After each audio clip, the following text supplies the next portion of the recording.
नमस्कार। Programme 8 PM में एक बार फिर आपका स्वागत है और मैं हूं दर्शपाल गुप्ता। लोकसभा चुनावों का ऐलान करने में चंद दिन ही रह गए हैं। चंद दिनों के बाद लोकसभा चुनावों का ऐलान किया जाएगा और इससे पहले ही राजनीति जो है वो तेज हो गई है। कल प्रधानमंत्री नरेंद्र मोदी श्रीनगर आ रहे हैं। ये जम्मू कश्मीर का एक महीने में उनका दूसरा दौरा है। इससे लग रहा है वो जम्मू कश्मीर की राजनीति में कितना इंटरेस्ट ले रहे हैं और कल कश्मीर में वहां के लोगों ने बहुत सी उम्मीदें लगाई हुई हैं प्रधानमंत्री जी से। उन्हें पता है प्रधानमंत्री कल आ रहे हैं और चुनावों के पहले आ रहे हैं और उनको बहुत सी सौगातों की उम्मीद भी है। जिस तरह से सोशल मीडिया और चैनल्स में आ रहा है कि प्रधानमंत्री वहां पे अच्छी खासी कुछ सौगात भी देंगे वहां के लोगों के लिए। और इसके साथ साथ ही भारतीय जनता पार्टी की कोर कमेटी की मीटिंग भी आज दिल्ली में हो रही है। एक जो कोर कमेटी की मीटिंग है जो 7 स्टेटों में आने वाले चुनावों में वहां जो उम्मीदवार होंगे उनके नामों का मंथन करेंगे, उनके नामों की घोषणा एक आध दिन में कर सकते हैं। आज उन पर चर्चा की जाएगी। और जम्मू कश्मीर की राजनीति का जहां सवाल है, जम्मू कश्मीर के अंदर भारतीय जनता पार्टी ने अपने 2 कैंडिडेट जो डिक्लेयर कर दिए हैं। जम्मू से जुगल किशोर शर्मा और उधमपुर से डॉक्टर जितेंद्र सिंह। इसी तरह नेशनल कॉन्फ्रेंस ने भी अपने 3 कैंडिडेट जो हैं उनकी घोषणा कर दी और ये कहा है कि हम 3 सीटों पे चुनाव लड़ेंगे। कश्मीर की 3 सीटों हैं वो चुनाव लड़ेंगे और जो 2 सीटें जम्मू की हैं उन्हें कांग्रेस के लिए छोड़ी हैं।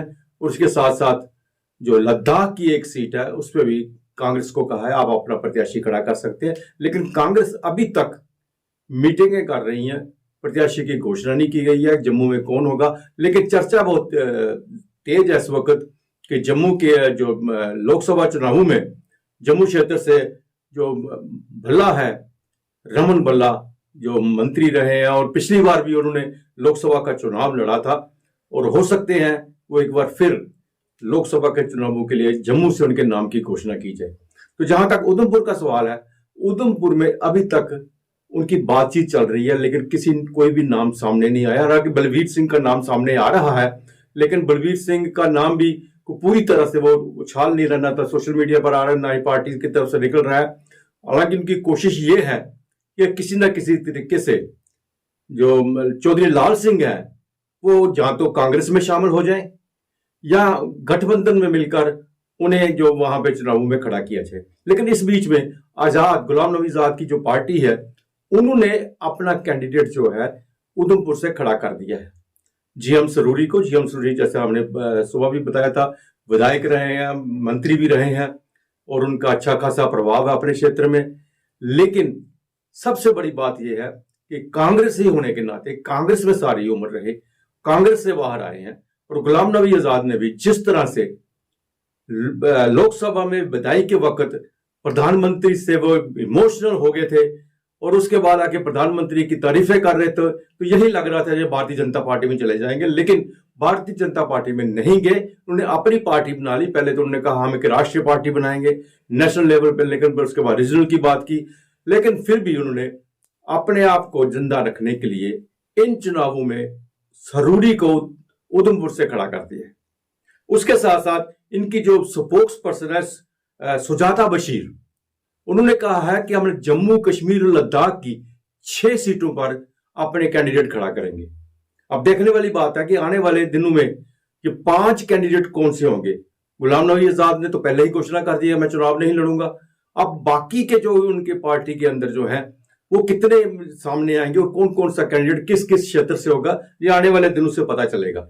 लेकिन सबसे बड़ी बात यह है कि गुलाम नबी आजाद का जो कैंडिडेट है वो कांग्रेस को कितना नुकसान पहुंचाएगा ये भी बात देखने वाली है। क्योंकि प्रधानमंत्री से उनकी मुलाकात, प्रधानमंत्री की तरफ से उनका सॉफ्ट होना और आने वाले दिनों में वो नहीं चाहते वो किसी ना किसी तरीके से प्रधानमंत्री के विरुद्ध चले और इनडायरेक्ट वे से वो भारतीय जनता पार्टी को लाभ देना चाहते हैं। और यही एक जरिया है, यही एक तरीका है और इसीलिए शायद हो सकता है उन्होंने जीएम सरूरी को उधमपुर में खड़ा किया है। तो आइए अब नजर डालते हैं आज के समाचारों पर। नेशनल कॉन्फ्रेंस ने कश्मीर के सभी 3 लोकसभा सीटों पर गठबंधन छोड़ अकेले अपने दम पर चुनाव लड़ने का ऐलान किया है। मंगलवार को यहां पार्टी मुख्यालय में संसदीय बोर्ड की बैठक के बाद पार्टी के कश्मीर प्रांतीय अध्यक्ष नासिर असलम वानी ने फैसले की जानकारी देते हुए कहा कि जम्मू, उधमपुर और लद्दाख की 3 सीटों पर निर्णय लेने के लिए कांग्रेस से बातचीत जारी है। वानी ने मीडिया से बातचीत कर कहा कि नेका इंडिया अलायंस का हिस्सा है। लद्दाख समेत बाकी 3 सीटों के लिए कांग्रेस से बातचीत जारी है। बता दें कि जम्मू कश्मीर नेशनल कॉन्फ्रेंस अध्यक्ष डॉक्टर फारूक अब्दुल्ला ने मंगलवार की सुबह श्रीनगर में पार्टी मुख्यालय नवाए सुबह में पार्टी की संसदीय समिति की बैठक बुलाई।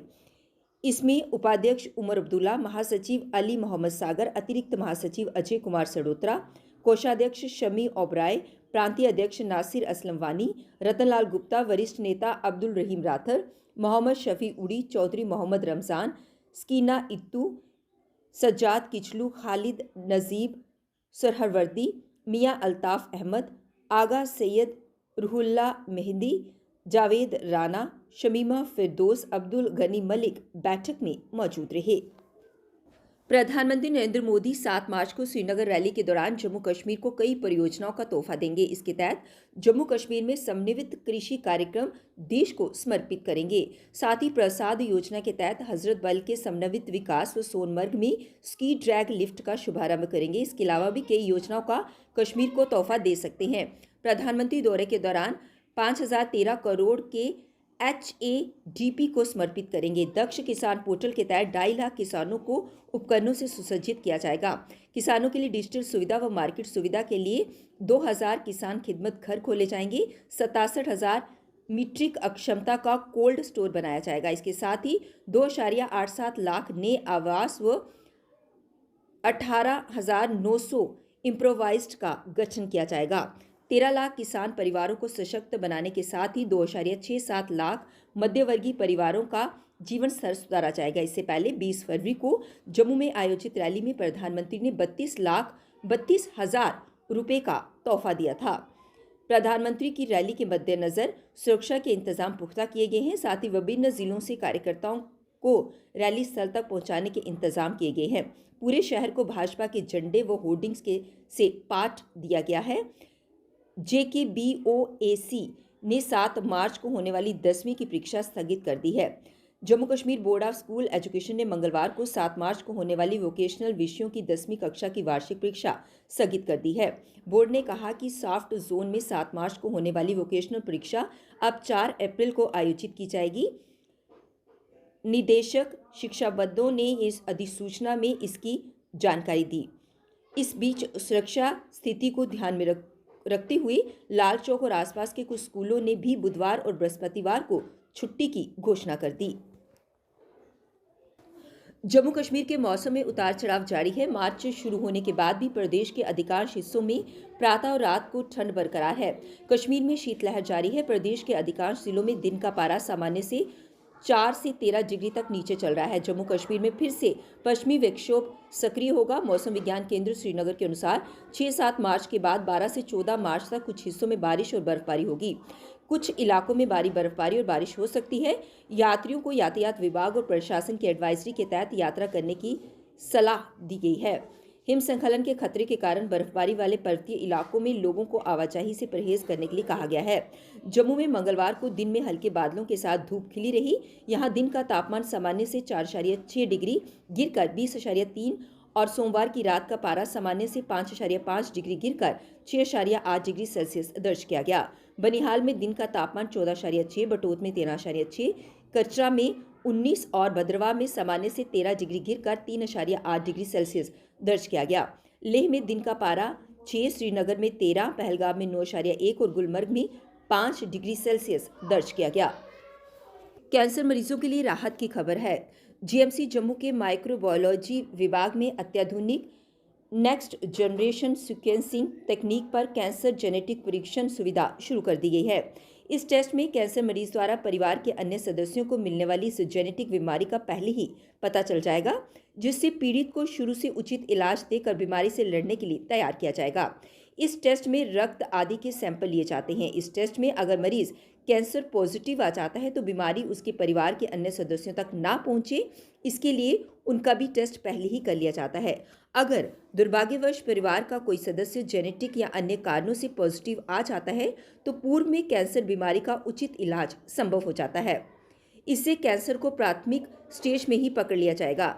जीएमसी के माइक्रोबायोलॉजी विभाग के एचओडी डॉक्टर संदीप डोगरा ने बताया कि कोविड-19 के दौरान सीक्वेंसिंग टेस्ट के लिए जीएमसी को एनजीएस उपकरण प्रदान किए गए थे।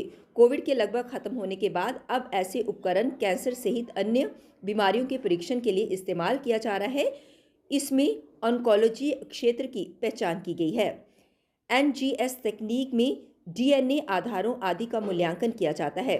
स्तन कैंसर के रोगियों की BRCA1 और BRCA2 जीन म्यूटेशन की जांच की जाएगी।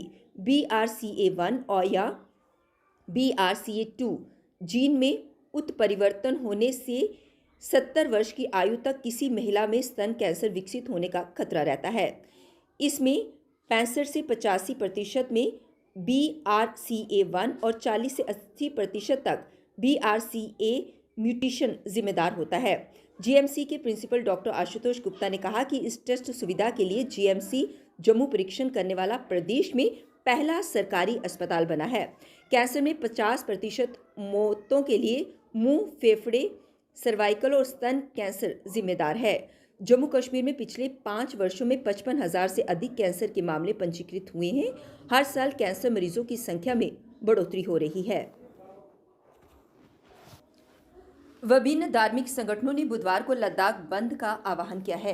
कारगिल डेमोक्रेटिक अलायंस और ले अपेक्स वादी की मांगों के समर्थन में लोगों ने प्रदेश में कामकाज बंद रखने की अपील की है।